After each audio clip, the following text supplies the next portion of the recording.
ಎಲ್ಲರಿಗೂ ನಮಸ್ಕಾರ. ನಾವು ಒಂದು ಹಳೆಯದಾದ ಆಟವನ್ನು ಹೊಸದಾಗಿ ನಾವೀಗ ಪರಿಚಯ ಮಾಡ್ಕೊಳ್ತಾ ಇದ್ದೀವಿ. ಅದೆಂದರೆ ಅಳುಗುಳಿ ಮನೆ. ಇದು ಎಲ್ಲರಿಗೂ ಚಿರಪರಿಚಿತವಾದಂತಹ ಒಂದು ಹಳೆಯ ಬೋರ್ಡ್ ಆಟ. ಆದರೆ ಇದು ಇತ್ತೀಚಿನ ದಿನಗಳಲ್ಲಿ ಜನಪ್ರಿಯತೆಯನ್ನು ಕಳ್ಕೊಳ್ತಾ ಇದೆ. ಇದಕ್ಕೆ ಹಲವಾರು ಕಾರಣಗಳು ಇದೆ. ಆ ಕಾರಣಗಳನ್ನು ನಾವು ಹೇಳ್ತಾ ಹೋದರೆ ಬಹಳ ದೀರ್ಘವಾಗುತ್ತೆ. ಹಾಗಾಗಿ ಅಳುಗುಳಿ ಮನೆಯನ್ನು ನಾವು ಮಕ್ಕಳಿಗೆ ಪರಿಚಯ ಮಾಡಿಸುವುದರಿಂದ ಅದರಲ್ಲಿ ಅನೇಕ ಲಾಭಗಳಿವೆ. ಮಕ್ಕಳನ್ನು ಬೇರೆ ಬೇರೆ ಆಮಿಷಗಳಿಂದ ಬೇರೆ ಬೇರೆ ಮೊಬೈಲ್ಗಳನ್ನು ಬಳಸುವುದನ್ನು ಕೂಡ ನಾವಿಲ್ಲಿ ಕಡಿಮೆ ಮಾಡ್ತಾ ಹೋಗ್ಬೋದು. ಇದು ಒಂದು ಹೊಸ ಮನರಂಜನೆಯ ಆಟವಾಗಿ ಇದು ಪರಿವರ್ತನೆಯನ್ನು ಕೂಡ ಹೊಂದುತ್ತದೆ. ಇದನ್ನು ನಾವು ಪರಿಚಯ ಮಾಡಿಕೊಳ್ಬಹುದು. ಅಳುಗುಳಿ ಮನೆ ಕರ್ನಾಟಕದ ಅತ್ಯಂತ ಹಳೆಯ ಮತ್ತು ಸಾಂಪ್ರದಾಯಿಕ ಒಳಾಂಗಣ ಆಟಗಳಲ್ಲಿ ಒಂದಾಗಿದೆ. ಕರಾವಳಿ ಭಾಗದಲ್ಲಿ ಚೆನ್ನಮಣೆ ಎಂದು ಕರೆಯುತ್ತಾರೆ. ಆಟದ ಮಾಹಿತಿ ಮತ್ತು ನಿಯಮಗಳು. ಮೊದಲಿಗೆ ನಾವು ಈ ಅಳುಗುಳಿಯ ಮನೆಯ ಜೊತೆಗೆ ಹುಣಸೆ ಬೀಜವನ್ನು ಬಳಸ್ಬೋದು, ಇಲ್ಲಾಂದರೆ ಸಣ್ಣ ಸಣ್ಣ ಕಾವಡೆಗಳನ್ನು ಬಳಸ್ಬೋದು, ಇಲ್ಲಾಂತಂದರೆ ಸಣ್ಣ ಸಣ್ಣ ಕಲ್ಲುಗಳನ್ನು ಕೂಡ ನಾವು ಬಳಸಿ ಆಟ ಆಡ್ಬೋದು. ಇದರಲ್ಲಿ ನಮಗೆ ಬೇಕಾದನ್ನು ನಾವು ಆಯ್ಕೆಯನ್ನು ಮಾಡಿಕೊಳ್ಬಹುದು. ಆಟದ ಮಾಹಿತಿ ಮತ್ತು ನಿಯಮಗಳು. ಆಟದ ಮಣೆ ಇದನ್ನು ಸಾಮಾನ್ಯವಾಗಿ ಮರದಿಂದ ಮಾಡಲ್ಪಟ್ಟಿರುತ್ತದೆ. 2 ಸಾಲುಗಳಲ್ಲಿ ತಲಾ 7ರಂತೆ ಒಟ್ಟು 14 ಗುಳಿಗಳನ್ನು ಹೊಂದಿರುತ್ತದೆ. ಆಟವಾಡಲು ಹುಣಸೆಹಣ್ಣಿನ ಬೀಜಗಳು ಅಥವಾ ಸಣ್ಣ ಕವಡೆಗಳನ್ನು ಅಥವಾ ಕಲ್ಲುಗಳನ್ನು ಬಳಸಬಹುದಾಗಿದೆ. ಆಟದ ಆರಂಭ. ಪ್ರತಿ ಗುಳಿಯಲ್ಲೂ ತಲಾ 5 ಬೀಜಗಳನ್ನು ತುಂಬಿಸಲಾಗುತ್ತದೆ. ಇಬ್ಬರು ಆಟಗಾರರು ಮುಖಾಮುಖಿಯಾಗಿ ಕುಳಿತುಕೊಳ್ಳಬೇಕು. ಆಡುವ ವಿಧಾನ. ಒಬ್ಬ ಆಟಗಾರನು ತನ್ನ ಸಾಲಿನ ಯಾವುದಾದರೂ ಒಂದು ಗುಳಿಯ ಬೀಜಗಳನ್ನು ತೆಗೆದುಕೊಂಡು ಮುಂದಿನ ಗುಳಿಗಳಿಗೆ ಒಂದೊಂದಾಗಿ ಹಾಕುತ್ತಾ ಸಾಗಬೇಕು. ಕೈಯಲ್ಲಿರುವ ಬೀಜಗಳು ಮುಗಿದಾಗ ಮುಂದಿನ ಗುಳಿಯಲ್ಲಿರುವ ಬೀಜಗಳನ್ನು ತೆಗೆದುಕೊಂಡು ಆಟವನ್ನು ಮುಂದುವರಿಸಬೇಕು. ಹಾಗೆಯೇ ಎದುರಾಳಿಯೂ ಸಹ ಒಂದೊಂದು ಕವಡೆಗಳನ್ನು ಅಥವಾ ಬೀಜಗಳನ್ನು ತಗೊಂಡು ಆಟವನ್ನು ಮುಂದುವರಿಸ್ಕೊಳ್ತಾ ಹೋಗಬೇಕು. ಈ ಆಟ ಎಲ್ಲಿ ತನಕ ಮುಂದುವರಿಯುತ್ತೆ ಅಂತಂದರೆ ಕೊನೆಯಲ್ಲಿ ಒಂದೇ ಒಂದು ಬೀಜ ಉಳಿಯುವ ತನಕ ಆಡಬೇಕು. ಆ ಒಂದೇ ಒಂದು ಬೀಜದ ತನಕ ಆಟ ಆಡಿ ಯಾರು ಗೆಲ್ತಾರೋ ಅವರು ಇಲ್ಲಿ ಜಯಶಾಲಿಗಳು ಆಗ್ತಾರೆ. ಈ ರೀತಿ ಆಟದ ನಿಯಮ ಸಾಗುತ್ತದೆ. ಅಳುಗುಳಿ ಆಟದ ಪ್ರಯೋಜನಗಳು. ನಾನು ಮೊದಲೇ ಹೇಳಿದಂತೆ ಈ ಅಳುಗುಳಿ ಮನೆಯ ಪ್ರಾಚೀನವಾದಂತಹ ಒಂದು ಬೋರ್ಡ್ ಗೇಮ್. ಹಾಗಾಗಿ ಅದನ್ನು ಮತ್ತೆ ನಾವು ಪರಿಚಯ ಮಾಡ್ಕೊಳ್ತಾ ಹೋದಾಗ ಇದರಿಂದ ನಾವು ಎಷ್ಟೋ ಪ್ರಯೋಜನಗಳನ್ನು ಕೂಡ ನಾವು ಪಡ್ಕೊಳ್ಬಹುದು. ಕೇವಲ ಬರೀ ಮನರಂಜನೆ ಮಾತ್ರ ಅಲ್ಲ, ಬದಲಿಗೆ ಇಲ್ಲಿ ಬೌದ್ಧಿಕ ವಿಕಾಸ ಕೂಡ ಸಹಕಾರಿಯಾಗುತ್ತೆ. ಅಂದರೆ ಅವರ ಬುದ್ಧಿಮಟ್ಟ, ಬುದ್ಧಿಶಕ್ತಿಯ ಒಂದು ಚಾತುರ್ಯ ಇಲ್ಲಿ ಹೆಚ್ಚಾಗುತ್ತೆ. ಇದು ಮೊದಲನೇ ಒಂದು ಪ್ರಯೋಜನ. ಗಣಿತದ ಕೌಶಲ್ಯ. ಬಹಳ ಮಕ್ಕಳಿಗೆ ಗಣಿತ ಅಂತಂದರೆ ಅವ್ರಿಗೆ ಬೇಸರ ಉಂಟು ಮಾಡುವಂಥ ಒಂದು ಸಬ್ಜೆಕ್ಟ್ ಅಂತ ನಾನು ಕೇಳಿದ್ದೀನಿ. ಅದೇ ಇದು ಈ ಆಟ ಆಡೋದ್ರಿಂದ ಮಕ್ಕಳಲ್ಲಿ ಗಣಿತದ ಒಂದು ಕೌಶಲ್ಯ ಹೆಚ್ಚುತ್ತಾ ಹೋಗುತ್ತದೆ. ಬೀಜಗಳನ್ನು ಎಣಿಸೋದು ಮತ್ತು ಲೆಕ್ಕಾಚಾರ ಮಾಡುವುದು. ಇದು ನನ್ನ ಹತ್ರ ಎಷ್ಟು ಕವಡೆಗಳಿದೆ, ಎಷ್ಟು ಹುಣಸೆ ಬೀಜ ಇದೆ ಅಂತ ಅವರು ಎಣಿಸ್ಕೊಂಡು ಒಟ್ಟು ಮಾಡಿಕೊಳ್ತಾರೆ. ಈ ಥರ ಮಾಡ್ತಾ ಹೋದಾಗ ಮಕ್ಕಳಲ್ಲಿ ಆ ಒಂದು ಗಣಿತದ ಒಂದು ಕೌಶಲ್ಯ ಜಾಸ್ತಿ ಆಗ್ತಾ ಹೋಗುತ್ತೆ. ಮತ್ತು ಆ ಸಾಮರ್ಥ್ಯ ಮತ್ತು ತಾರ್ಕಿಕ ಆಲೋಚನೆಗಳು ಕೂಡ ಹೆಚ್ಚುತ್ತಾ ಹೋಗುತ್ತೆ. ಕಾರ್ಯತಂತ್ರದ ಯೋಜನೆ. ಒಂದು ಪ್ಲ್ಯಾನ್ ಮಾಡಿಕೊಳ್ಳುವಂಥದ್ದು. ಎದುರಾಳಿಯ ಕಾಯಿಗಳನ್ನು ಹೇಗೆ ಪಡೆಯಬೇಕು ಮತ್ತು ನಮ್ಮ ಕಾಯಿಗಳನ್ನು ಹೇಗೆ ರಕ್ಷಿಸಿಕೊಳ್ಳಬೇಕು ಎಂಬ ಯೋಜನಾ ಮನೋಭಾವ ಇಲ್ಲಿ ಬೆಳೆಯುತ್ತದೆ. ಹಾಗಾಗಿ ಅವರಿಗೆ ಗೊತ್ತಿಲ್ಲದಂತೆ, ಅರಿವಿಲ್ಲದಂತೆ ಈ ಒಂದು ಚಾತುರ್ಯ ಅವರಲ್ಲಿ ಬೆಳವಣಿಗೆ ಆಗ್ತಾ ಹೋಗುತ್ತೆ. ಜೊತೆಗೆ ಕಾನ್ಸಂಟ್ರೇಷನ್, ಏಕಾಗ್ರತೆ ಕೂಡ ಮಕ್ಕಳಲ್ಲಿ ಹೆಚ್ಚುತ್ತಾ ಹೋಗುತ್ತೆ. ಸಾಮಾನ್ಯವಾಗಿ ಮಕ್ಕಳಲ್ಲಿ ಆ ಒಂದು ಏಕಾಗ್ರತೆ ಬಹಳ ಕಡಿಮೆ ರೀತಿಯಲ್ಲಿ ಇರುತ್ತೆ. ಅದನ್ನು ನಾವು ಈ ಆಟ ಆಡಿಸೋದ್ರಿಂದ ಹೆಚ್ಚು ಮಾಡ್ಬೋದು.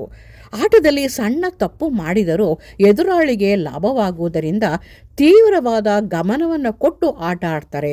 ಮತ್ತು ನಾವು ಹೇಗೆ ಹೆಚ್ಚಿನ ಕವಡೆಗಳನ್ನು ಅಥವಾ ಬೀಜಗಳನ್ನು ಪಡ್ಕೊಳ್ಬೋದು ಅಂತ ಯೋಚನೆ ಮಾಡಿದಾಗ ಅವರ ಏಕಾಗ್ರತೆಯಲ್ಲಿ ವೃದ್ಧಿಯಾಗುತ್ತದೆ.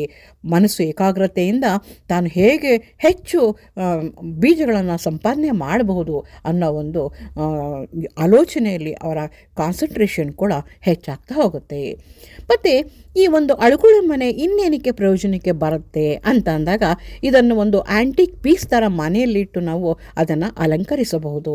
ಎರಡನೆಯದು, ಗುಳಿಗಳಲ್ಲಿ ಸಣ್ಣ ಪುಟ್ಟ ಮಕ್ಕಳು ಇಟ್ಕೊಳ್ಳುವಂತಹ ಸಣ್ಣ ಪುಟ್ಟ ಮಣಿಗಳಾಗ್ಬೋದು, ಒಂದು ಮುತ್ತುಗಳಾಗ್ಬೋದು, ಅಥವಾ ಇನ್ನೇನಾದರೂ ಸಣ್ಣ ಪುಟ್ಟ ಪದಾರ್ಥಗಳನ್ನು ಇದರಲ್ಲಿ ಇಟ್ಕೊಂಡು ರಕ್ಷಣೆಯನ್ನು ಮಾಡಬಹುದು. ಮತ್ತು ಮಕ್ಕಳ ಹುಟ್ಟುಹಬ್ಬ ಬಂದಾಗ ಅಥವಾ ಕೆಲವಾರು ಒಂದು ಹಬ್ಬಗಳು ಹರಿದಿನಗಳು ಬಂದಂಥ ಸಮಯದಲ್ಲಿ ಇದನ್ನು ಸಾಂಪ್ರದಾಯಿಕ ಉಡುಗೊರೆಯಾಗಿ ನೀಡಬಹುದು. ನಾವೇನೋ ಬೊಂಬೆಗಳನ್ನು ಅಥವಾ ಇನ್ಯಾವುದಾದ್ರೂ ಕೊಡ್ತಾ ಹೋಗೋಕ್ಕಿಂತ ನಾವು ಈ ಒಂದು ಅಳುಗುಳೆ ಮನೆಯನ್ನು ಒಂದು ಗಿಫ್ಟಾಗಿ ಉಡುಗೊರೆಯಾಗಿ ಕೊಟ್ಟಾಗ ಆ ಮಕ್ಕಳಲ್ಲೂ ಕೂಡ ಈ ಆಟ ಆಡುವಂತಹ ಒಂದು ಪ್ರವೃತ್ತಿಯನ್ನು ಬೆಳೆಸಬಹುದಾಗಿದೆ. ಈ ಥರ ಒಂದು ಆಟಗಳನ್ನು ಆಡ್ಬೋದು. ಈ ಒಂದು ಅಳುಗುಳಿ ಮನೆ ಇದು ಜಗತ್ತಿನ ಪ್ರಸಿದ್ಧ ಮಂಕಾಲ ಆಟಗಳ ಗುಂಪಿಗೆ ಇದನ್ನು ನಾವು ಸೇರಿಸ್ತೀವಿ. ಅಳುಗುಳಿ ಆಟವನ್ನು ಅಬ್ಯಾಕಸ್ಗೆ ಹೋಲಿಸಲಾಗುತ್ತದೆ. ಈ ಅಬ್ಯಾಕಸ್ಸು ಗಣಿತದ ಸ್ಕಿಲ್ಗಳನ್ನು, ಕೌಶಲ್ಯಗಳನ್ನ ಹೆಚ್ಚು ಮಾಡುತ್ತೆ. ಅದಕ್ಕೆ ಸಮಾನವಾಗಿ ಇದು ಕೂಡ ಅಳುಗುಳಿ ಮನೆಯೂ ಕೂಡ ಈ ಥರ ಒಂದು ಗಣಿತದ ಒಂದು ಕೌಶಲ್ಯಗಳನ್ನು ಹೆಚ್ಚು ಮಾಡ್ತಾ ಹೋಗುತ್ತೆ. ಆದ್ದರಿಂದ ಇದನ್ನು ಅಬ್ಯಾಕಸ್ಗೆ ನಾವು ಹೋಲಿಸ್ತೀವಿ. ಮಂಕಾಲ ಎಂಬುದು ಅರೇಬಿಕ್ ಪದವಾಗಿದೆ. 2 ಆಟಗಾರರ ತಿರುವು ಆಧಾರಿತ ತಂತ್ರದ ಬೋರ್ಡ್ ಆಟಗಳಾಗಿವೆ. ಈ ಆಟಗಳು 3ನೇ ಶತಮಾನದಷ್ಟು ಹಿಂದಿನವು. ಅಳುಗುಳಿ ಮನೆಯೂ ಕೂಡ ಅಷ್ಟೇ, ಇದು ಬಹಳ ಪ್ರಾಚೀನವಾದಂತಹ ಒಂದು ಆಟ. ಅದೇ ರೀತಿ ಈ ಮಂಕಾಲ ಅನ್ನೋದು ಅರೇಬಿಕ್ ಒಂದು ಪದ ಆಗಿದೆ, ಅಲ್ಲೂ ಕೂಡ ಇದನ್ನು ಬಳಸ್ತಾ ಹೋಗ್ತಾಯಿದ್ರು. ಅರೇಬಿಕ್ ಮತ್ತು ಈಜಿಪ್ಟ್ಗಳಲ್ಲೂ ಕೂಡ ಈ ಒಂದು ಅಳುಗುಳಿ ಮನೆಯ ಒಂದು ಆಟ ಆಡುವಂತಹ ಒಂದು ಪದ್ಧತಿ ಇತ್ತು ಅಂತ ನಮಗೆ ಪುರಾವೆಗಳಿಂದ ತಿಳಿದು ಬರುತ್ತೆ. ಇಂತಹ ಆಟಗಳು ಪ್ರಾಚೀನ ಈಜಿಪ್ಟ್ನಲ್ಲೂ ಕೂಡ ಅಸ್ತಿತ್ವದಲ್ಲಿ ಇತ್ತು. ಮಂಕಾಲ ಎನ್ನುವುದು ಸಣ್ಣ ಕಲ್ಲುಗಳು ಅಥವಾ ಬೀಜಗಳನ್ನು ಬಳಸಿ ಆಡುವ ಪ್ರಾಚೀನ ಬೋರ್ಡ್ ಆಟಗಳಲ್ಲಿ ಒಂದಾಗಿದೆ. ಕರ್ನಾಟಕದಲ್ಲಿ ಈ ಆಟವನ್ನು ಅಳುಗುಳಿ ಮನೆ ಎಂದು ಕರೆಯುತ್ತಾರೆ.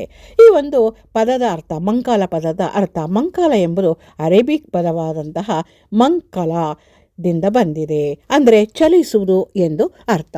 ಮಕ್ಕಳು ಈ ಆಟವನ್ನು ಆಡುವಾಗ ಬೇಸರವನ್ನು ಪಡದೆ ಅವರು ಆಟ ಆಡ್ತಾ ಹೋಗ್ತಾ ಇರ್ತಾರೆ. ಇಲ್ಲೂ ಕೂಡ ನಾವು ನೋಡ್ಬೋದು, 2 ಮಕ್ಕಳು ಎದುರು ಬದುರಾಗಿ ಕುಳಿತುಕೊಂಡು ಕವಡೆಗಳನ್ನು ಇಟ್ಕೊಂಡು ಆಡ್ತಾ ಇರೋದನ್ನು ಕೂಡ ನಾವಿಲ್ಲಿ ನೋಡ್ಬೋದು. ಇದು ಒಂದು ಮನರಂಜನೆ ಆಗ್ಬೋದು ಮತ್ತು ಬೌದ್ಧಿಕ ಸಾಮರ್ಥ್ಯವನ್ನು ಹೆಚ್ಚಿಸೋದಾಗ್ಬೋದು. ಮತ್ತು ಆ ಬೆರಳುಗಳಲ್ಲಿ ನಾವು ಆ ಗುಳಿಗಳಲ್ಲಿ ಬೀಜಗಳನ್ನು ಎತ್ಕೊಂಡು ಆಡ್ತಾ ಹೋದಾಗ, ಒಂದೊಂದನ್ನು ಹಾಕ್ತಾ ಹೋದಾಗ ಅವರ ಒಂದು ಕೈಯಿನ ಒಂದು ಚಾಕಚಕ್ಯತೆ ಮತ್ತು ಆ ಬೆರಳುಗಳಲ್ಲಿ ಒಂದು ಅತ್ಯುತ್ತಮವಾದಂಥ ಒಂದು ಚಲನೆ ಮತ್ತು ಆ ಗುಳಿಗಳಲ್ಲಿ ಕಾಯಿಗಳನ್ನು ಎತ್ತುವುದರಿಂದ ಅವರ ಒಂದು ನರ ಸಾಮರ್ಥ್ಯ ಕೂಡ ಇಲ್ಲಿ ಹೆಚ್ಚಾಗುತ್ತೆ. ಮಕ್ಕಳಲ್ಲಿ ಇಷ್ಟೆಲ್ಲ ಒಂದು ಪ್ರಯೋಜನಗಳನ್ನು ಕೊಡುವಂತಹ ಒಂದು ಅಳುಗುಳಿ ಮನೆಯನ್ನು ಪ್ರತಿಯೊಬ್ಬರು ಕೂಡ ಆಡೋದು ಒಂದು ಹವ್ಯಾಸವಾಗಿ ಮಾಡಿಕೊಳ್ಬೇಕು. ಯಾಕೆಂದರೆ ನಾವು ಈ ಪ್ರಾಚೀನ ಕಲೆಗಳನ್ನು, ಪ್ರಾಚೀನ ಆಟಗಳನ್ನು ನಾವು ಆಡದೇ ಹೋದಾಗ ಕಾಲಕ್ರಮೇಣ ಇದು ಕಣ್ಮರೆಯಾಗ್ತಾ ಹೋಗ್ತಾ ಇರುತ್ತೆ. ಅದರ ಪ್ರಯೋಜನಗಳು ಕೂಡ ಕಣ್ಮರೆಯಾಗ್ತಾ ಹೋಗುತ್ತೆ. ಆದ್ದರಿಂದ ಇಂತಹ ಆಟಗಳನ್ನು ಮಕ್ಕಳು ಹೆಚ್ಚು ಹೆಚ್ಚು ಆಡಬೇಕು. ಮತ್ತು ಪೋಷಕರು ಕೂಡ ಇಂಥ ಆಟಗಳಿಗೆ ಅವರಲ್ಲಿ ಉತ್ತೇಜನವನ್ನು ತುಂಬಬೇಕು. ಹಾಗಾಗಿ ನಮ್ಮ ಪ್ರಾಚೀನ ಕಲೆಗಳಾದಂಥ ಈ ಅಂಥ ಆಟಗಳು ಉಳ್ಕೊಳ್ತಾ ಹೋಗುತ್ತೆ. ಈಗ ನಾನು ಕೊಟ್ಟಿರುವಂಥ ಮಾಹಿತಿ ನಿಮ್ಗೆ ಇಷ್ಟವಾಯಿದ್ರೆ ಲೈಕ್ ಮಾಡಿ, ಸಬ್ಸ್ಕ್ರೈಬ್ ಮಾಡಿ. ಈ ಒಂದು ಅಳುಗುಳಿ ಮನೆ ನಮಗೆ ಆನ್ಲೈನಲ್ಲೂ ಕೂಡ ಸಿಗುತ್ತೆ, ಅಥವಾ ಜಾನಪದ ಎಕ್ಸಿಬಿಷನ್ಸಲ್ಲೂ ಕೂಡ ಇಂಥ ಮನೆಗಳೆಲ್ಲ ನಿಮಗೆ ಸಿಗುತ್ತೆ ಮರದಿಂದ. ಇದು ನಾನಾ ರೀತಿಯಿಂದ ಇದನ್ನು ಮಾಡಿರ್ತಾರೆ. ಮೀನುಗಳ ಆಕಾರ ಅಥವಾ ಹೂವಿನ ಆಕಾರ, ಈ ಥರ ಬೇರೆ ಬೇರೆ ಆಕಾರಗಳಲ್ಲಿ ಕೂಡ ಇದನ್ನು ಮಾಡಿರ್ತಾರೆ. ಇದು ಮಕ್ಕಳಿಗೆ ಇದನ್ನು ಪ್ರಯೋಜನವಾಗಿ ಹೇಳಿಕೊಟ್ಟಾಗ ಖಂಡಿತ ಅವರು ಇದನ್ನು ಬಳಸ್ಕೊಳ್ತಾರೆ, ಅದರ ಒಂದು ಪ್ರಯೋಜನವನ್ನು ಪಡ್ಕೊಳ್ತಾರೆ. ಹಾಗಾಗಿ ಇದನ್ನು ಖಂಡಿತ ನಾವು ಈ ಆಟಗಳನ್ನು ನಾವು ಮಕ್ಕಳಿಗೆ ಕಲಿಸಬೇಕು. ಆವಾಗ ಅವ್ರಿಗೆ ಆಸಕ್ತಿ ಕೂಡ ಉಂಟಾಗತ್ತೆ. ಹಾಗಾಗಿ ಇದನ್ನು ನೀವು ಮಕ್ಕಳಿಗೆ ಕಲಿಸ್ತೀರಾ ಅಂತ ನಾನು ಅಂದ್ಕೊಳ್ತಾ ಹೋಗ್ತಾ ಇದ್ದೀನಿ. ಈ ಒಂದು ಮಾಹಿತಿ ನಿಮ್ಗೆ ಇಷ್ಟವಾಗಿದ್ದರೆ ಲೈಕ್ ಮಾಡಿ ಮತ್ತು ಮಕ್ಕಳಲ್ಲಿ ಒಂದು ಪ್ರೋತ್ಸಾಹವನ್ನು ಕೊಡಿ. ಅಳುಗುಳಿ ಮನೆ, ಪ್ರತಿಯೊಂದು ಮನೆಯಲ್ಲೂ ಕೂಡ ಒಂದೊಂದು ಅಳುಗುಳಿ ಮನೆ ಇರಬೇಕು. ಇದ್ದಾಗ ಮಾತ್ರ ಮಕ್ಕಳಲ್ಲಿ ಈ ಆಸಕ್ತಿ ಬೆಳ್ಕೊಂಡು ಹೋಗೋಕ್ಕೆ ಸಾಧ್ಯ ಆಗುತ್ತೆ. ಮತ್ತು ಅದರ ಒಂದು ಸ್ವಾರಸ್ಯ ಅವ್ರಿಗೆ ಅರ್ಥ ಆದರೆ ಸಾಕು, ಅದನ್ನು ಅವರೇ ಕಂಟಿನ್ಯೂ ಮಾಡ್ಕೊಳ್ತಾ ಹೋಗ್ತಾರೆ. ಈ ಆಟ ಮುಂದಿನ ಜನಾಂಗಕ್ಕೂ ಕೂಡ ಮುಂದುವರ್ಕೊಳ್ತಾ ಹೋಗ್ತಾ ಇರತ್ತೆ. ನಮಸ್ಕಾರಗಳು. ಈ ಆಟನ ನೋಡಿ ಮಕ್ಕಳು ಎಷ್ಟು ಚೆನ್ನಾಗಿ ಆಡ್ತಾ ಹೋಗ್ತಾ ಇದ್ದಾರೆ. ಅದನ್ನು ನೋಡೋದಕ್ಕೆ ಕೂಡ ನಮಗೆ ಒಂದು ಖುಷಿ ಆಗುತ್ತೆ. ಈ ಚನ್ನಮಣೆ ಅಥವಾ ಅಳಗುಳಿ ಮನೆಯ ಒಂದು ಬೇರೆ ಬೇರೆ ಆಕಾರಗಳಲ್ಲೂ ಕೂಡ ನಮಗೆ ಸಿಗುತ್ತೆ. ಅಂಥದ್ದನ್ನೆಲ್ಲ ತಂದಿಟ್ಕೊಂಡಾಗ ಮಕ್ಕಳಿಗೆ ಸಹಜವಾಗಿ ಅದರ ಮೇಲೆ ಒಂದು ಆಸಕ್ತಿ ಕೂಡ ಬೆಳೀತಾ ಹೋಗುತ್ತೆ. ಇದನ್ನು ನಾವು ಆ ಮಕ್ಕಳಲ್ಲಿ ಆಸಕ್ತಿ ಬರುವ ಹಾಗೆ ನಾವು ಇದನ್ನು ಮಾಡ್ಕೊಳ್ತಾ ಹೋಗಬೇಕು. ಸರಳವಾಗಿ ಅಳುಗುಳಿ ಮನೆ ಅಂತಂದರೆ ಏನು ಅಂತಂದರೆ, the name literally translates to a wooden board with holes used for counting and distributing. Different names are Alaguli Mane, Chennemane, ಪಲ್ಲಂಕುಳಿ. ಈ ಥರ ಬೇರೆ ಬೇರೆ ಹೆಸರುಗಳನ್ನು ನಾವಿಲ್ಲಿ ಕೊಟ್ಕೊಂಡು ಹೋಗ್ತಾ ಇದ್ದೀವಿ. ಇಲ್ಲಿ ಒಂದೊಂದು ಅಳುಗುಳಿ ಮನೆ ಕೂಡ ಒಂದೊಂದು ಆಕಾರದಲ್ಲಿ ಇರುವಂಥದ್ದನ್ನು ನೋಡ್ಬೋದು. ಈ ಪಲ್ಲಂಕುಣಿ ಆಟ ಅಥವಾ ಅಂಕಾಲ ಆಟವನ್ನು ಆಡ್ತಾ ಇರೋದನ್ನ ನೋಡ್ಬೋದು. ಇಲ್ಲಿ ವಯೋವೃದ್ಧರಾಗಿ ಎಲ್ಲರಿಗೂ ಕೂಡ ಇದು ಮನರಂಜನೆಯನ್ನು ಕೊಡುವಂಥ ಒಂದು ಆಟವಾಗಿದೆ. ನಮಸ್ಕಾರಗಳು.